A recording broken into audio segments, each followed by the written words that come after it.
I don't know if, please, if you are at the back, maybe you can move forward a little bit so that we can be close together. I think this is an interesting session. Usually there are some of the disadvantages of coming to a resort like this for a technical conference. People tend to enjoy themselves and don't get to get up on time. But you guys should give yourself applause for waking up this Sunday and joining us. Thank you for coming. I hope you've enjoyed yourself. This morning we're going to be addressing an important topic. I don't think there's any conjectural debate as to whether energy access is important or not important. I mean, all the enjoyment we've had here is because of easy access to energy. So this morning we're going to be looking at this concept, if I can use the word, and then discuss some of the issues surrounding it. I have to my immediate left Dr. Pachauri. She's from Austria, and she has worked on this topic for a while. She's going to be talking to us in a specific format, some of the issues and some of our research report on the energy access or energy poverty debate. And next to her is Professor IAEE, Dr. Adeola Adenikinju is not able to make it, but he sent his presentation. Dr. Wayne will be speaking on. He will be looking at energy access in Africa, and to his left is Professor Ricardo Raineri, who is going to be speaking on energy access. He's a former non-executive director at the World Bank, but is now back in Chile, and he's going to be sharing an idea with us on some of the issues concerning energy access in Chile and Latin America in general. So what we're going to do is I'm going to give them about 20 minutes each to speak on the topic. We're going to delay our questions till after the session. I'm hoping that they will keep to time. I have smiling face. I also have another and I have. So I know they will keep to time. I know them very well. But really, the key three things that are very, very important with respect to energy access from my perspective. One is energy availability, which will require a lot of investment. Two is how do you sustain that energy flow? And at the same time, how do you make it affordable? So it's availability, sustainability, and affordability. And that bring to the essence of International Association for Energy and Economics, whereby we more or less try to be the bridge between the government and the business. The government will have to be involved because we don't have income equality. And if we are going to make energy available to people, we're going to be talking about subsidy. If we subsidize, what are the implications to manage consumption? Now, the government cannot provide it by itself because there are so many things the government has to do. The business must have to be involved. And if the business is going to be involved, how do we make sure they get a return on investment? And those are some of the things that I hope we are going to be able to hear from these presentations. What we're going to do now is we're going to come and sit here, and then I'll invite Dr. Pachauri to please start. Thank you.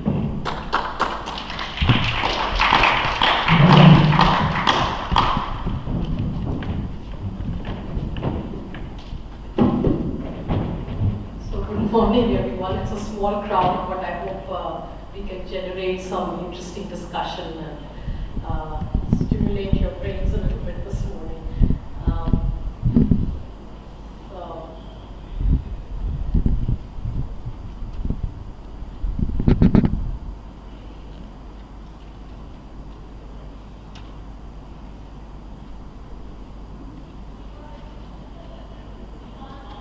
So I'd like to start by thanking the organizers for giving me this opportunity to come and present to you this morning.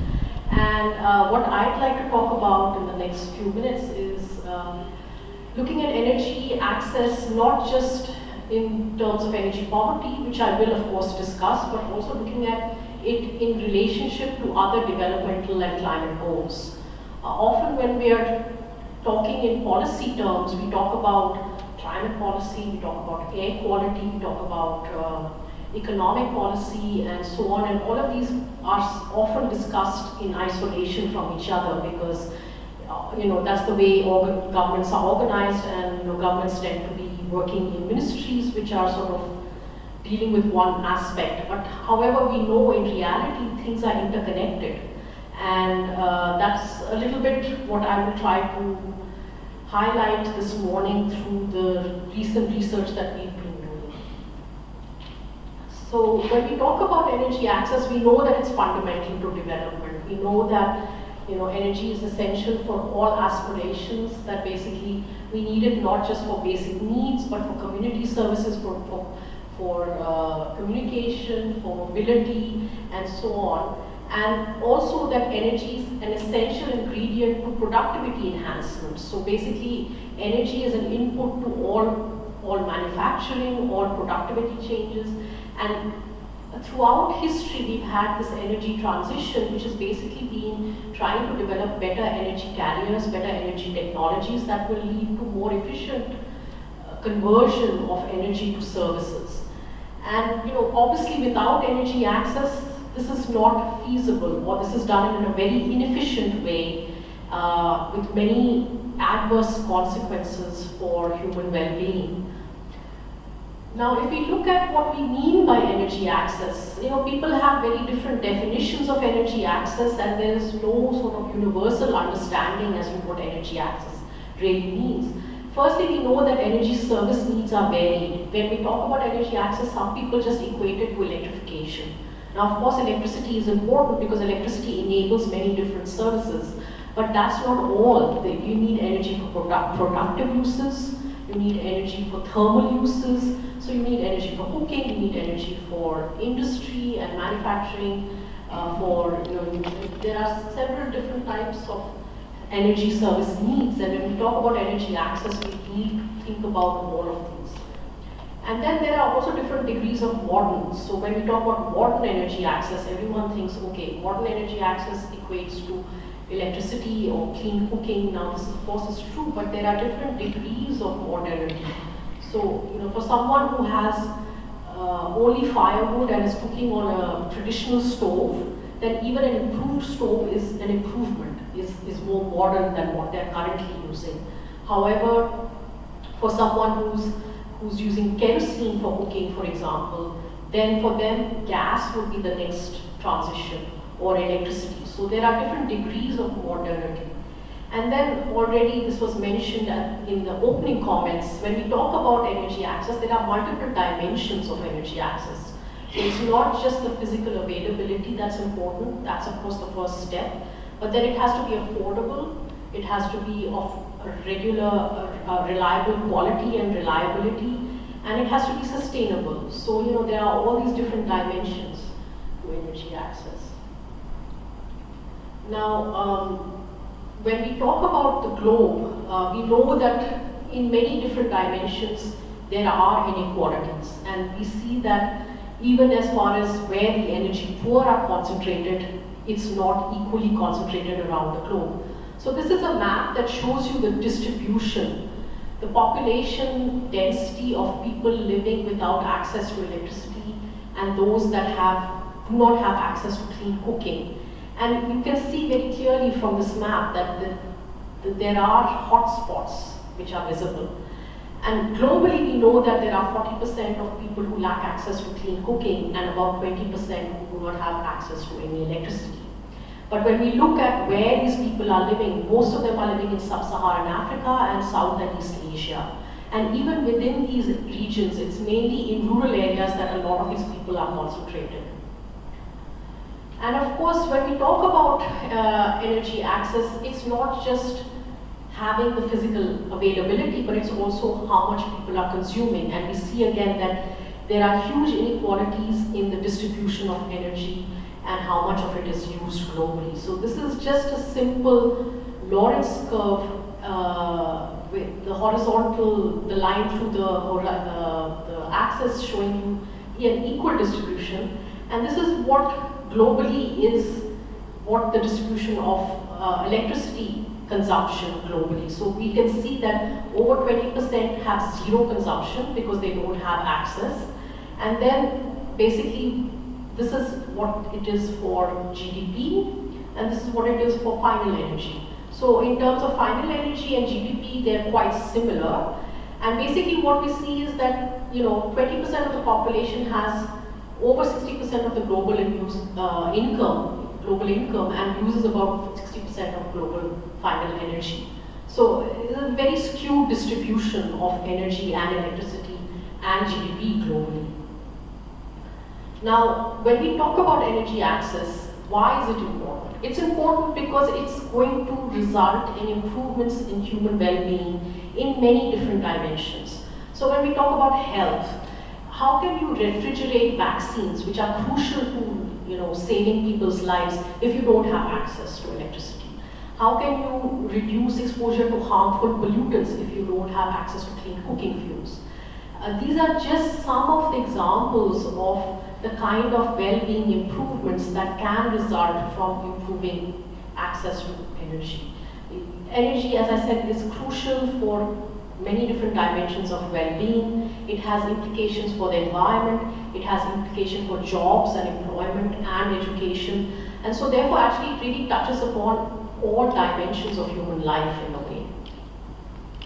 And often, when people talk about energy and environment, they automatically think, okay, energy equals fossils equals adverse impacts on the climate and environment. Now, of course, this is very true, but there are ways to do energy which would not have adverse impacts on the environment, and that's what we need to start thinking about. And also, when we're talking about a transition from, say, firewood cooking to other fuels like LPG, it doesn't necessarily mean a negative impact for the environment because biomass may not be renewably harvested.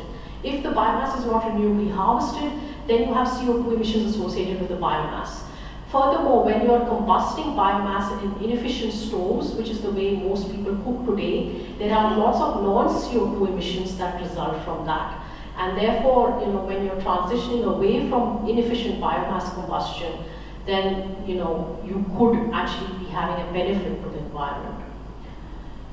Now, when we talk about economic benefits of providing energy access, there's a lot of discussion on what these benefits are, and people understand these quite well. However, there's relatively little quantification of what these benefits could be. And of course, there are benefits both at the national level and also at the micro household level. So this is just an example of some of the research that's been done with me and my colleagues at my institute. And this is a study which looked at the benefits of saved kerosene subsidies in India. Now, people who don't have access to electricity often rely on kerosene for lighting. And in India, about 72 million rural households, or 43% of the rural population, relies primarily on kerosene for lighting. Many more, of course, use it also as a backup fuel because there's not reliable access to electricity. And currently, the kerosene subsidies for rural lighting cost the government about $1 billion a year because the government subsidizes kerosene quite heavily in India, obviously to make it affordable to poor people who don't have access to electricity, but this of course has a cost to the government. So if one could achieve universal electrification by 2030, this would save about 0.6 to 0.7 billion per year in avoided kerosene subsidies for the government. And of course, that money could alternatively be put into either improving electricity supply and reliability or other developmental objectives. Now, at the same time, you can have benefits for the household level. And so this is another study done by a colleague of mine which looked at the benefits for Indian non-farm enterprises. In India, non-farm enterprises, these are enterprises, small micro-enterprises run by households in rural areas. They employ about 25% of the Indian workforce and 50% are employed in rural areas.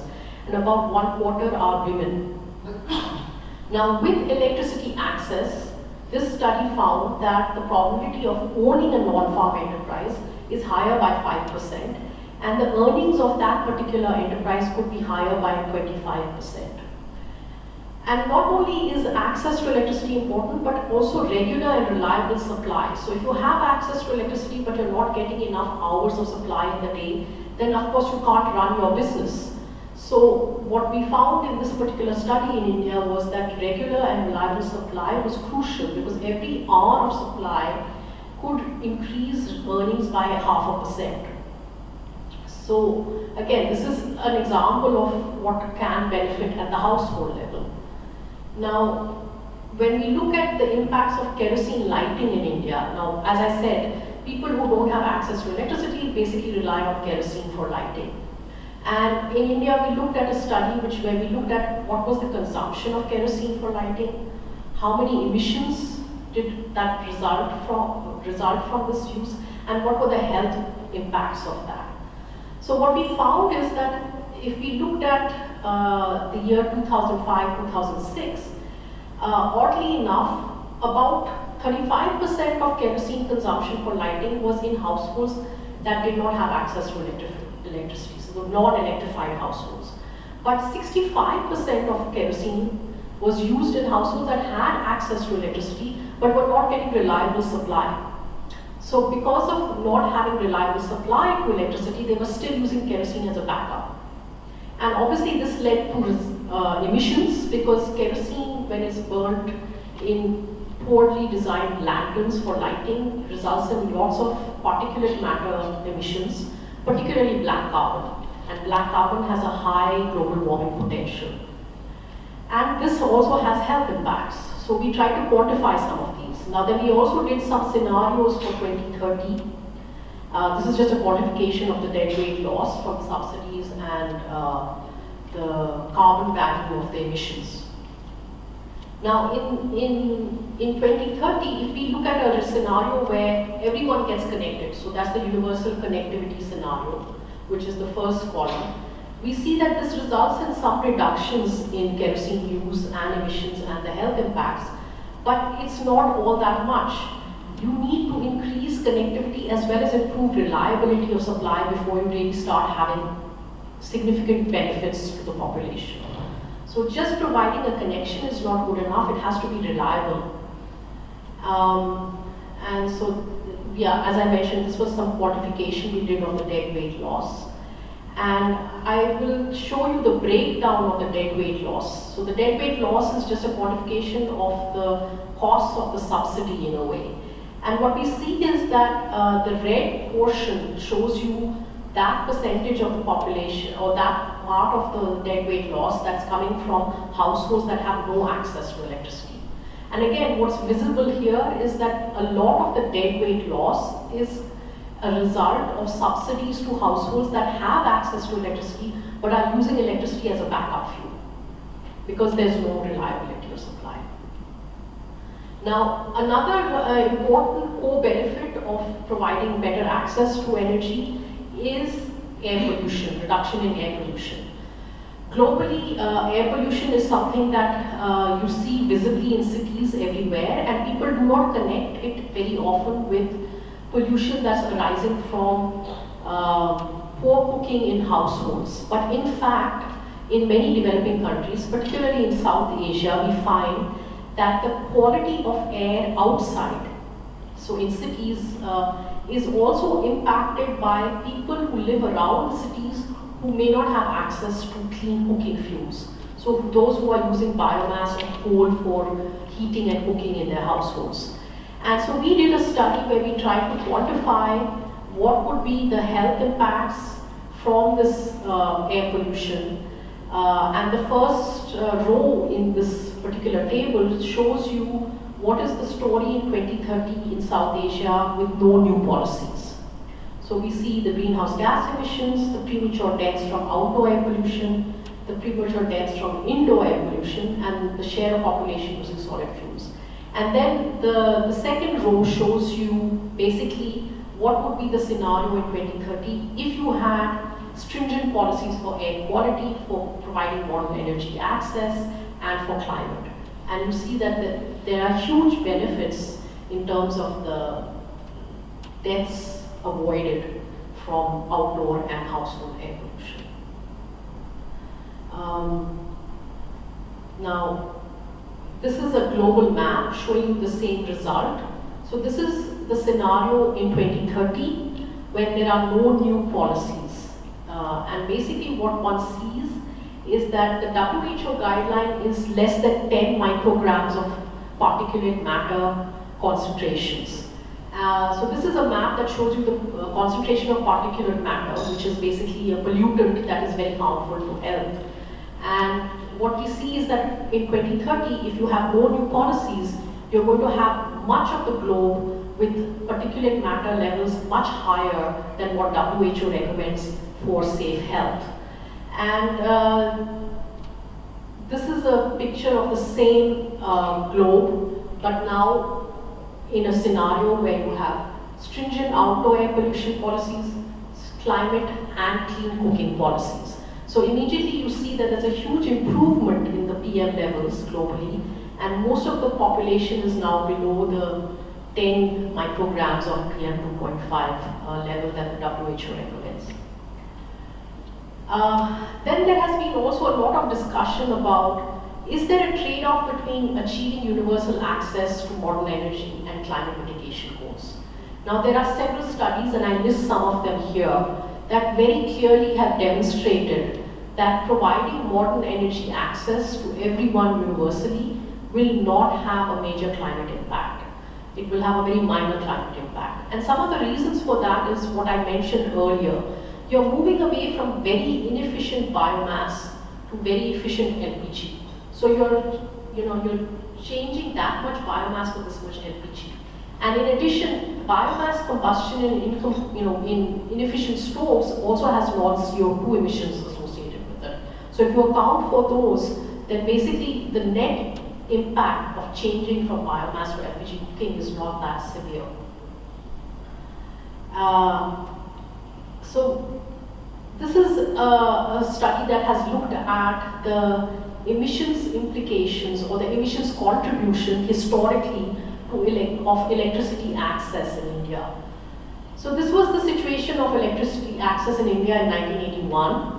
And basically you can see that most of the population, the ones in red, depicted by the red figures, were basically without access to electricity in 1981.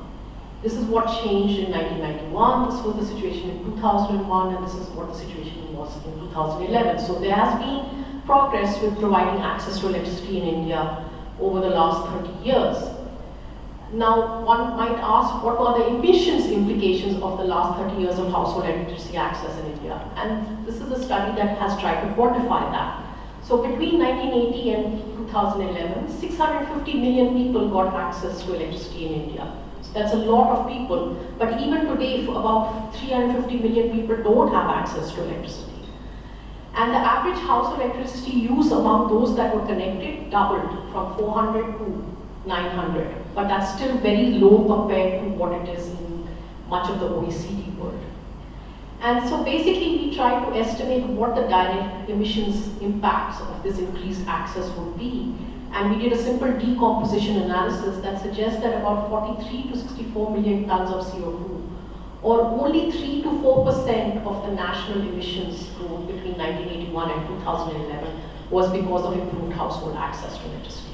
This is because those who are getting connected still use very, very, very little electricity in terms of consumption. And this is the same result, just showing you the total emissions and the total electricity sector emissions, and then what the contribution of household access is in terms of direct and indirect energy, and then only direct energy. And you can see that it's a very, very small share.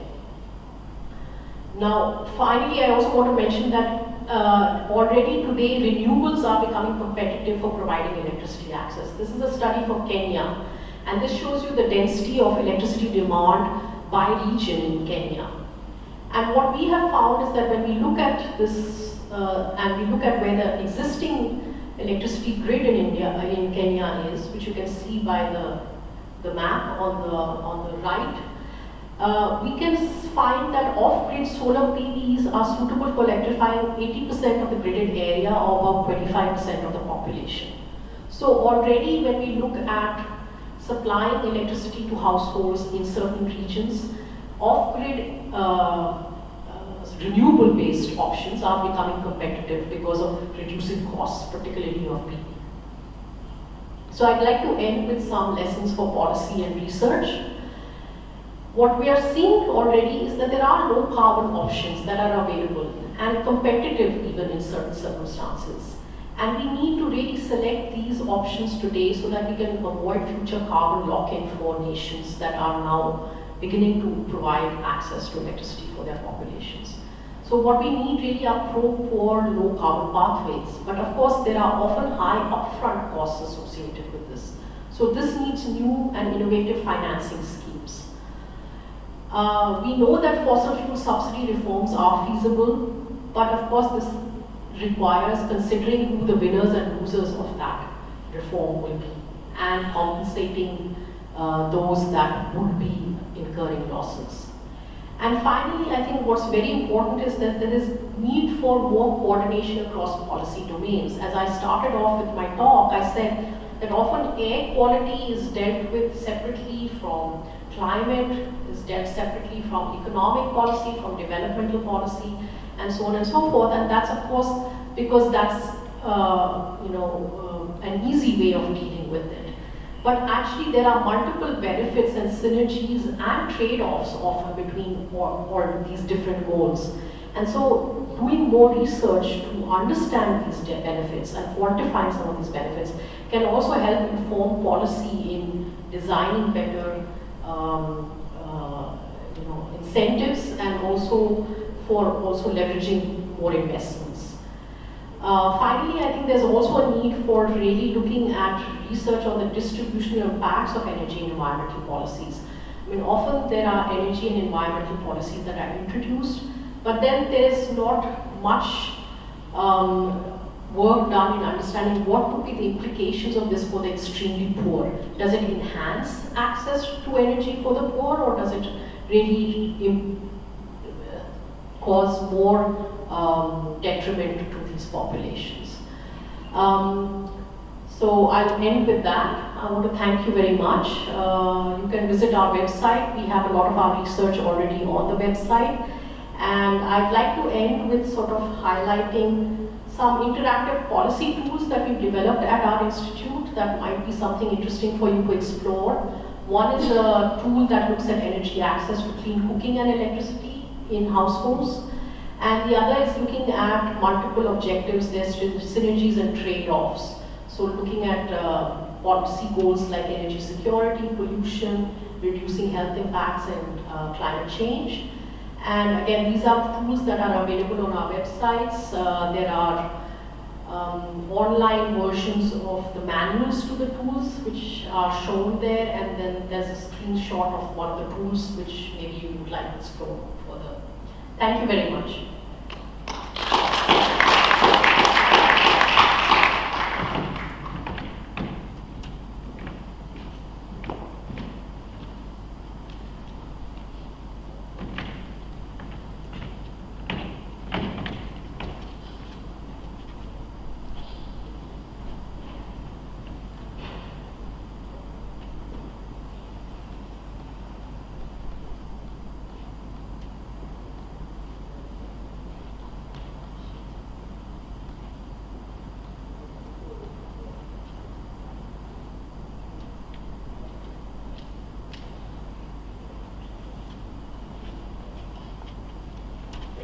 Good morning, ladies and gentlemen. I'm presenting this paper on behalf of my colleague who was not able to make it for an avoidable reason. And the topic we're going to talk about is promoting rural energy access in Africa in more general terms than the last speaker has done.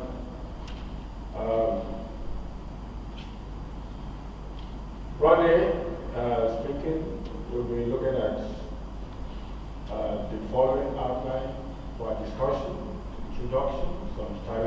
facts about the African situation, explaining what energy access is and whether there's any single bullet to solve the problem, where we are, why we are where we are today, and what we should be doing as a concluding remarks.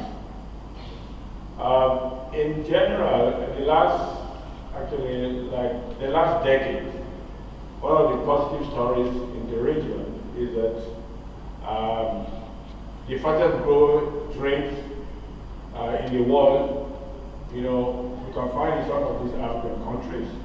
6 of those 8 fastest growing economies are in Africa. That's good news, and that's simplification.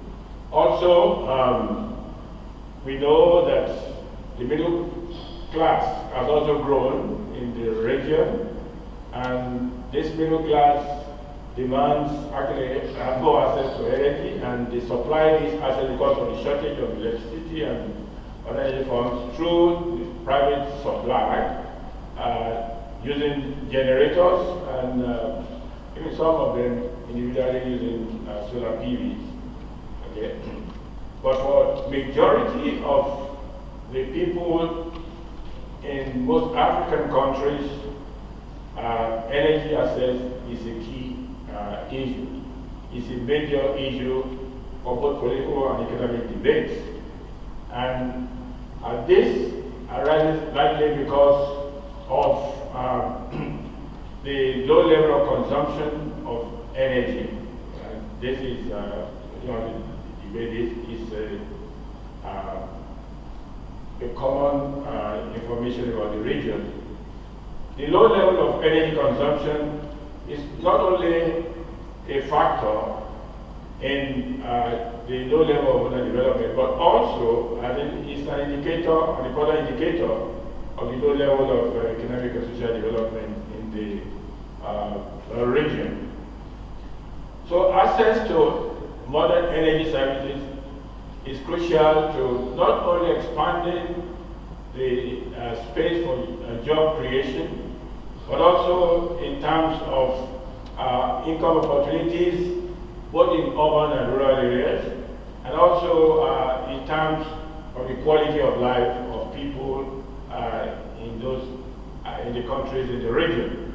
And so, if this 21st century is to be, in quotes, called the century for the region, then it's important that access to modern energy services must vastly improve, because certainly, as we've seen, even from world economic history, energy is crucial to economic and social transformation across the globe. And so Africa cannot be different. So it's important that a necessary condition for the development we're expecting in the region in this century will be wide access to reliable and adequate modern energy services. Well, my colleague, the last speaker has spoken about inequality, and I said we will not bother you about this, but it's particularly acute in the region, the inequality, in access to energy between urban and rural areas, and that essentially, although high per capita income is expected to translate into energy access, but that's not the total story in many African countries that even have a high per capita income, because there is a correlation, there should be a correlation between high per capita income and access to energy. This so-called bizarre story derives from the structure of the economies and the failures of energy infrastructure to meet the demand for energy services in the region. Well, when we look at many of the countries in the region, we find out that certain institutional factors, legal, regulatory frameworks have been issues that have constrained the access to energy, modern energy in these areas. In some of the countries, there are regulatory overlaps, and this distorts the policy directions as to how to achieve even modern energy access. Also, the locals, in terms of both entrepreneurs and business people who supply energy, focus more explicitly on the urban areas to the neglect of the rural areas. And this needs to be corrected. The few projects that are available in the region are often, pilot projects. Kenya is a little bit different, South Africa is different, and I think Southern Africa can be a little bit. But in West and Central Africa, and much of Sub-Saharan Africa, the story is that many of these renewable energy projects are pilot projects and fail after a number of years because of not indigenizing the process of expanding access to energy in these areas. I want to tell you about the income and gender dimension. This is a known story about the region in terms of inequality to assets. Income inequality and gender distorts the story with respect to energy access in the region. Because women, as we saw in one of the pictures that the previous speaker showed, firewood and the biomass are sources of energy that women, especially in the rural households, have to use. Okay? Now, I won't bother you about definition. She has talked about that because of time. Let me go on to look at the importance, especially, of energy assets in the development story of African countries. And you can see there, right in the middle, is universal rural electricity access in the developing countries, such as in Sub-Saharan Africa, and the multiple role that this plays in the life of the people and also in terms of sustainable development. When rural areas have access to electricity, it impacts on education, impacts on the environment, on the community, on employment opportunities, on investments, even on the adoption of science and technology in rural areas of farming and agricultural and industrial production and processing, on economic activity, safety, trade, domestic trade, and natural resource management. This tells us or gives a better view of why it is important that the story about rural energy access is crucial to Africa achieving the goal of 21st century being among the developed countries.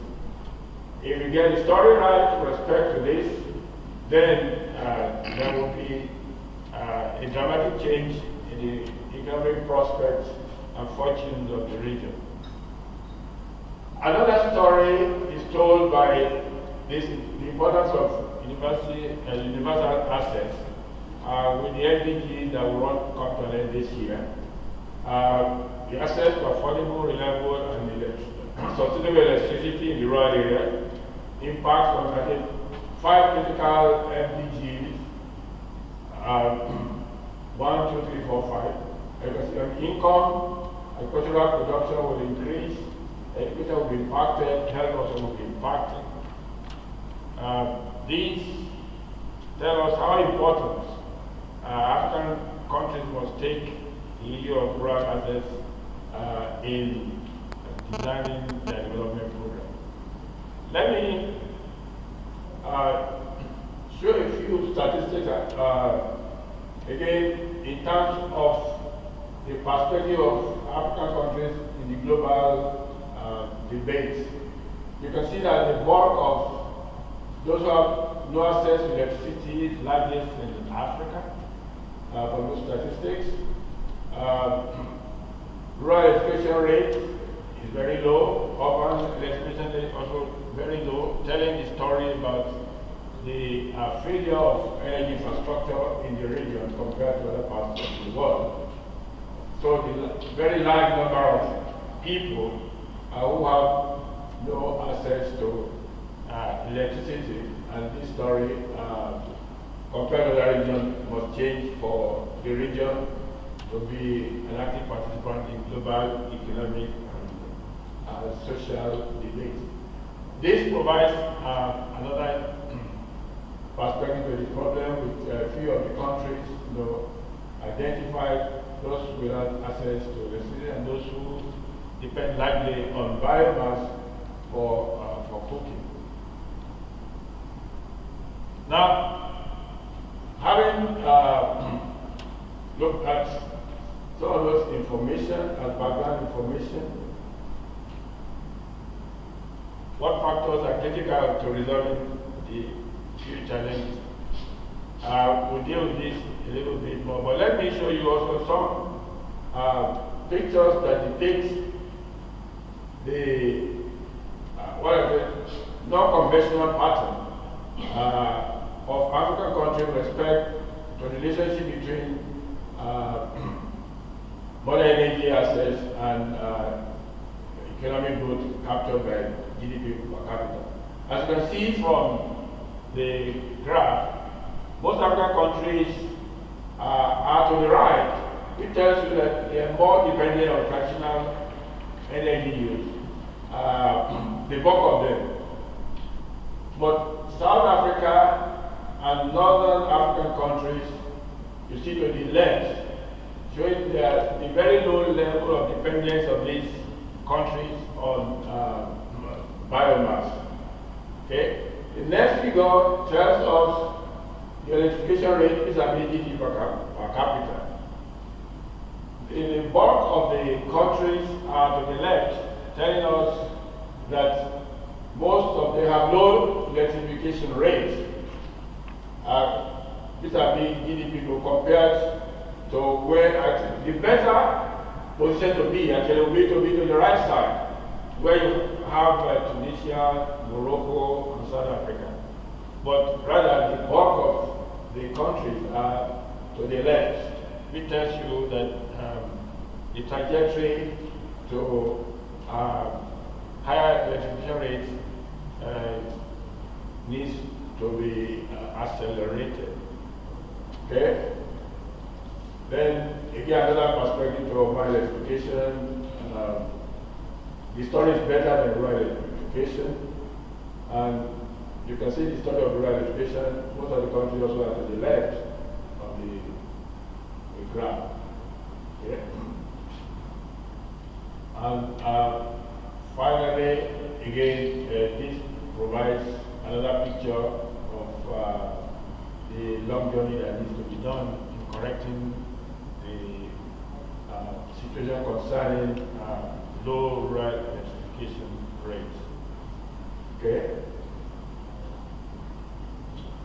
And finally, this is trying to look at electrification rate in rural areas vis-a-vis some index of corruption. And you see most of the countries are again towards to the left, which tells another dimension of the story with respect to the poor rate of rural electrification and rural energy access in the region. I won't bore you with this because this is here. The graph is trying to tell us changes that have occurred in recent times for a number of African countries, Nigeria, South Africa, Ghana, Kenya, and Tunisia, which are major economies in the region. The poor story with respect to Nigeria is shown there with rural access, the poorest, and the best story is told by Tunisia on the right there, with actually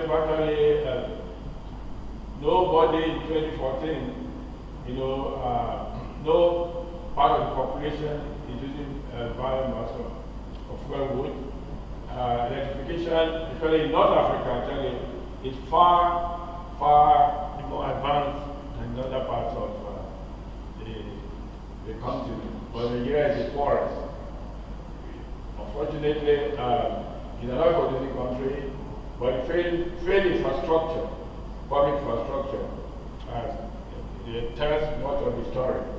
But the story is likely to change in the nearest future as the reform in this sector is trying to reshape the electricity production or supply system. Well, energy access to succeed requires collaboration at several levels. At the national level, at subnational level, collaboration at the regional and sub-regional level, and collaboration with international agencies to make sure, to ensure or guarantee that rural energy access will be more widespread than it is now. Policymakers also must interact and actually collaborate with the business sector and also the financial community and the academic community to be able to realize the objective of rural energy access.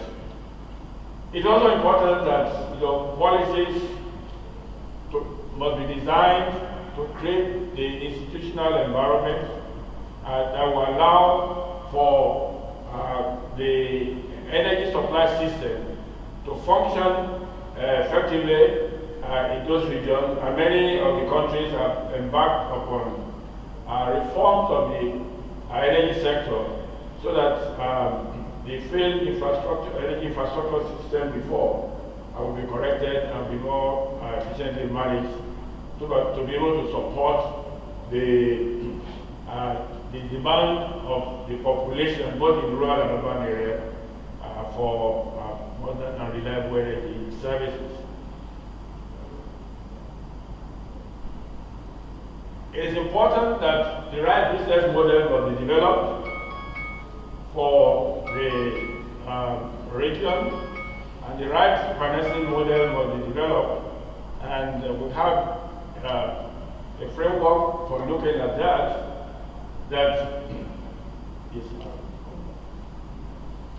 in trying to have a sustainable rural energy system. This actually structure is using the Nigerian environment as illustration.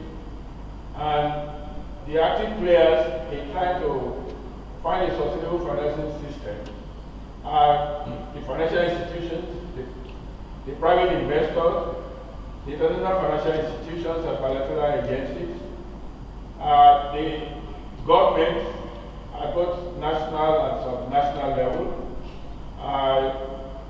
the contractor for building, suppose it is PV, solar panel or PVC, or it could be wind energy, the contractor, then the generating companies, and then the input supply, and the discos are the distribution companies. This interface, when it's properly done, is likely to guarantee a more sustainable and universal rural access to electricity. This graph, this map, shows the solar radiation map in Africa, and that solar energy could be actually and should be an important alternative energy sources in the context of climate change, and also in the context of trying to provide rural energy solutions to rural energy problems, rather than projecting urban solutions to rural energy problems, which is the current policy stance in many of the countries. So off-grid electricity supply will better serve the rural areas than the grid system that currently predominates in most of the countries. Okay? So I don't have much time. Let me go on to actually the final part. I want to speak about some stories. I want to run over that. This is the story of barefoot, as considered, women in India. But there is a replica of this story, which I want to run over with, in Syria alone. They are called the barefoot women solar engineers. They were sent to India for training. These are women from rural areas, poorly educated, for the effort to endogenize, solar energy in rural areas. They were trained in installing solar panels in rural areas. And they were installing these in rural schools, rural health facilities. These are women who lack really formal education. And the story here is that if you are trying to endogenize, the adoption of the solar technology and produce even equipment there, then the likelihood of the sustainability in that area will be greater. And I actually visited the site, and it's quite amazing what the women were able to do. So it's part of women empowerment, empowering the rural communities, and making it sure that development will come to these areas. And so, in conclusion,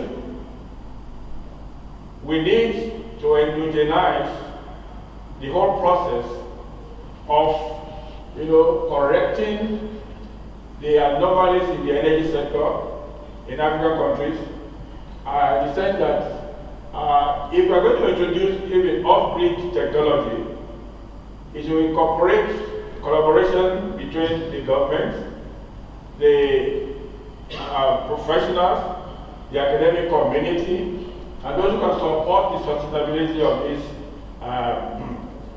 needs to drive the economic and social system of the region through, affordable rural energy access. Thank you for your attention.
Well, good morning.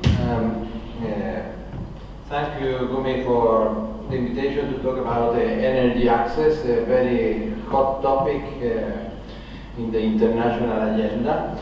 I will give a very brief presentation talking a little bit about where we are, what is the discussion, international agenda, and then I will jump to tell a little bit about the story of electrification in Chile and the story of energy access in Chile. That give, I think, some, I don't know if they are good examples, but some examples that can be replicated in other words that are facing serious problems in terms of energy access. Where we are, well, if we look what have happened in the last 200 years, the energy consumption in the world has increased exponentially, has multiplied by more than 20 times from the beginning of the Industrial Revolution, and most of the energy consumption has gone to what today is a developing world, where in the last 2 decades we can think that there have been an increase in energy consumption in developing countries. But what is not as good as that story is that we still have a large percentage of the population in the world without energy or electricity access, and also without access to reliable cooking facilities using biomass and very polluting sources of energy for cooking. If we look at the figures, for example, we have that with the information that came out last week with the global tracking framework to look at energy access in the world, a report being made by the World Bank with ESMAP and the International Energy Agency. The figures that we are seeing today in terms of energy access is that 1.1 billion doesn't have access to electricity. In 2012, 2.9 billion are used in biomass fuels as cooking facilities. Was mentioned already the importance of energy access in terms of development, and here we have a picture where we can see the Human Development Index of the United Nations against the national electrification rate. And certainly there is a very strong correlation between energy access and Human Development Index. Well, I have to mention that one of the parameters that is used to determine the Human Development Index is energy access, but it's only one within a large number of parameters used to determine the Human Development Index. But clearly, I think without doubt, we are sure that energy access is very important if we think in what is a modern economy and the quality of life of the population. What is energy access? Well, I think there is no clear definition, but some things I think come to our mind when we talk about the energy access, and that are that we want energy that is sustainable, secure, affordable, and also inclusive, and that is the key point for energy access. And if we look some definition, well, the International Energy Agency give us some ideas of what can be a definition for energy access, and they talk about household access to a minimum level of electricity, or access to safer and more sustainable cooking and heating facilities, or energy that enables productive economic activities, or more energy for public service, health, education, something like that. What are the situation of energy access was already by the other speakers was presented some data on that issue, but basically I think we have people lacking for energy access in many parts of the world, but there are two very hot spots, basically sub-Saharan Africa and developing Asia. So within those regions we have almost, I would say, almost 100% of the population without any access in the world, and that's certainly implicitly a big challenge in terms of energy policy to solve those hotspots. Energy access and the Millennium Development Goals, in terms of the discussion that is going in the international agenda, well, in year 2000, when the world leaders commit to the Millennium Development Goal that should be achieved in 2015, energy access was not an issue that was present in the agenda. But with time, it was realized that without energy, the Millennium Development Goals cannot be achieved. And in that sense, we have that by the late of the last decade was a clear agreement in the sense that energy access is a key for the achievement of the Millennium Development Goals. And in that sense, we have